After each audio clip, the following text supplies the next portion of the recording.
Jumpa lagi bersama Iko Mangwidarmika.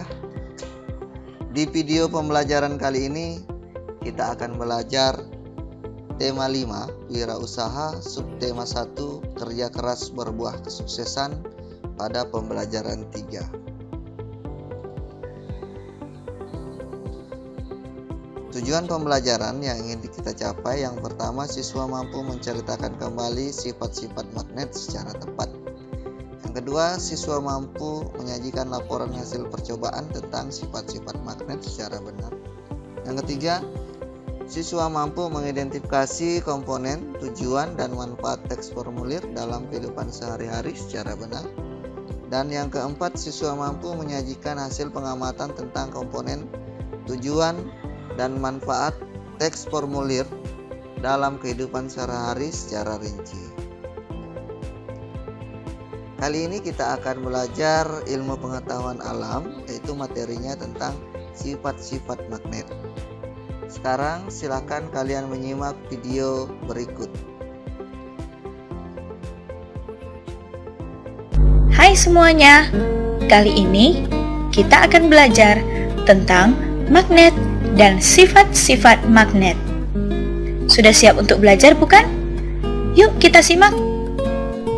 Nah, kamu pasti pernah melihat atau mempunyai kotak pensil yang seperti ini, atau tas dengan kancing yang seperti ini, kompas yang kamu gunakan sebagai alat penunjuk arah, mobil pengangkut barang rongsokan, dan kulkas yang kamu hiasi dengan berbagai pernak-pernik.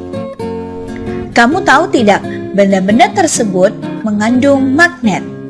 Apa itu magnet?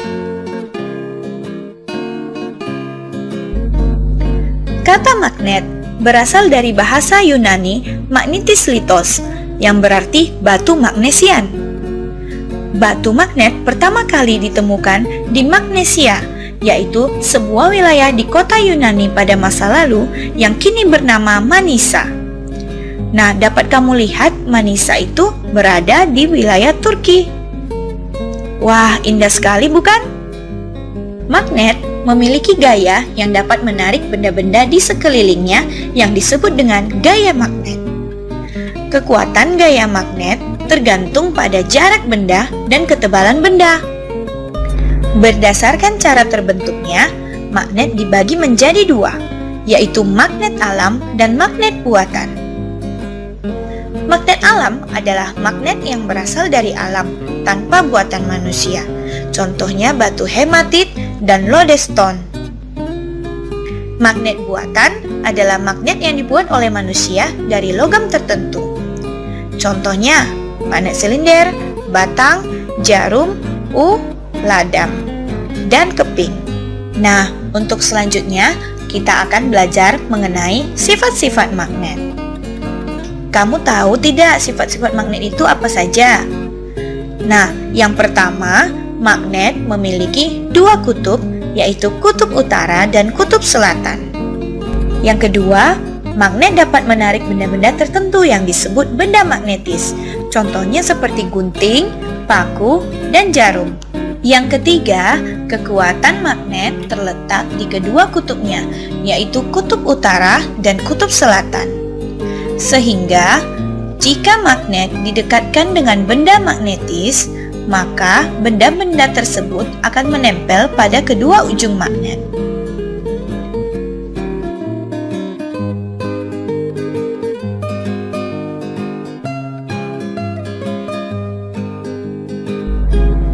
Daerah di sekitar magnet yang masih mendapatkan pengaruh gaya magnet disebut medan magnet.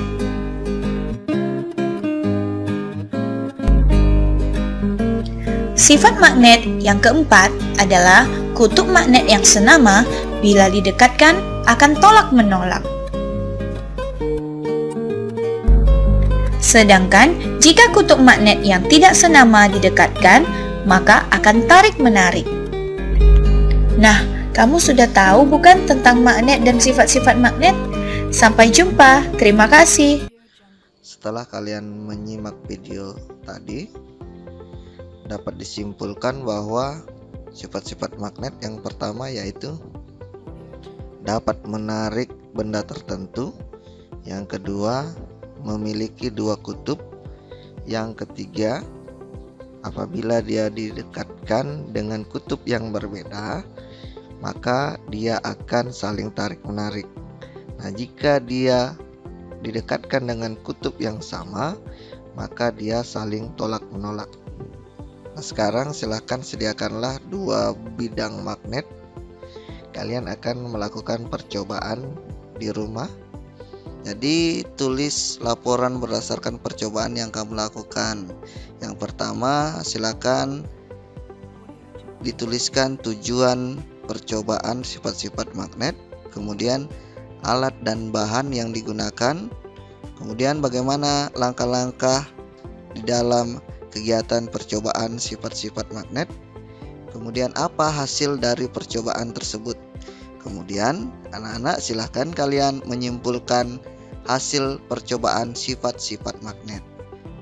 Tulis hasil percobaannya di buku kalian. Selanjutnya kita akan belajar bahasa Indonesia. Kalian sudah belajar sifat-sifat magnet tadi ya. Nah, sekarang kita akan belajar tentang petunjuk pengisian formulir. Anak-anak, silahkan simak video berikut ya.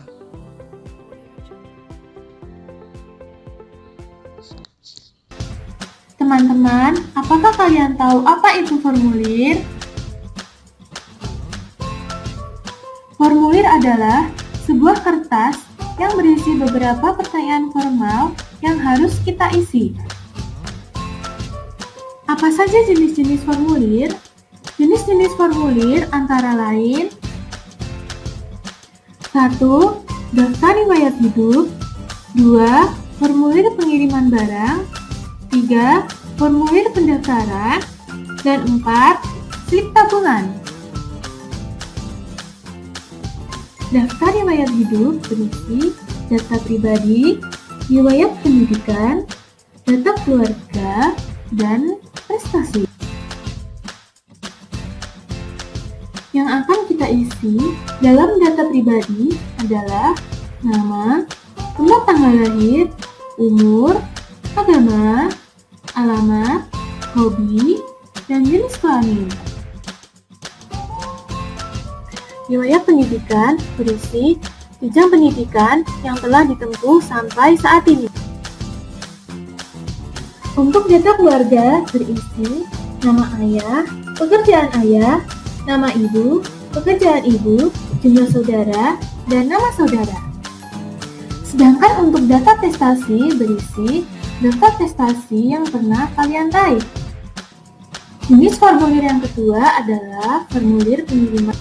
Formulir pengiriman barang adalah dokumen yang harus diisi oleh pihak yang akan mengirimkan suatu barang.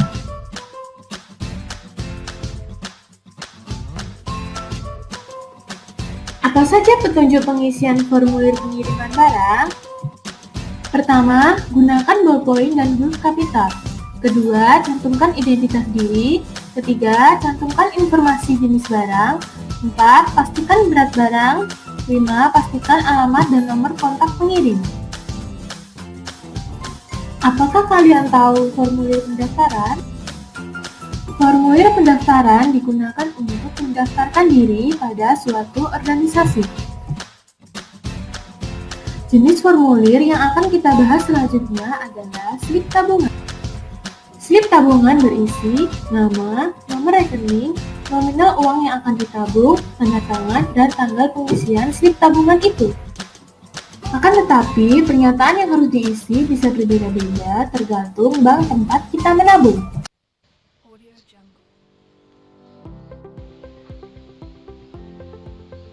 Nah, setelah kalian menyimak video tentang petunjuk teks formulir, sekarang silahkan kalian mengerjakan soal-soal berikut di buku tulis kalian ya.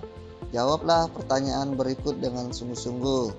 Yang pertama, mengapa diperlukan petunjuk untuk mengisi formulir tertentu? Pertanyaan yang kedua, apa saja informasi penting yang perlu dituliskan di formulir pendaftaran? Yang ketiga, mengapa alamat harus ditulis secara lengkap? Yang keempat, apa yang terjadi jika alamat tidak lengkap? Dan yang kelima, mengapa kita perlu menuliskan kode pos pada formulir di bagian alamat? Nah, anak-anak, silakan kalian mengerjakan soal 1-5 di buku kalian. Terima kasih setelah menonton video pembelajaran ini. Sampai jumpa di video pembelajaran selanjutnya.